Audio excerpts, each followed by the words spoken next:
Hello, friends. Here I come with a new story for you all. Let's read and listen this story, which is about a puss and a parrot. It is raining.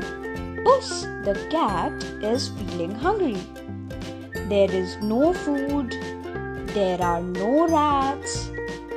He looks here and there. He sees a parrot sitting on a tree. He requests the parrot. Mr. Parrot, you sing very well. Please sing a song for me. Parrot, feeling very happy, says, Yes. La la la, dum da dum. La la la, dum da dum.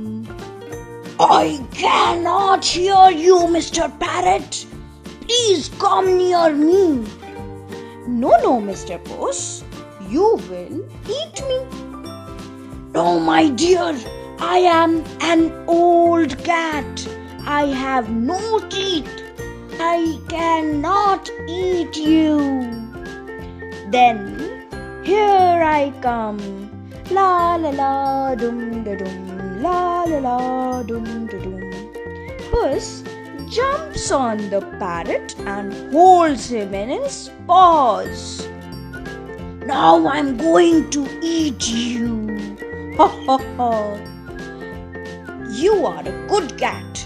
If you want to eat me, you must first wash your hands and face. That is what all good cats do. Just see how fast I wash my face and hands. You stand here and see. I am not going to wait for you to eat me up. Here I go. Bye, Puss.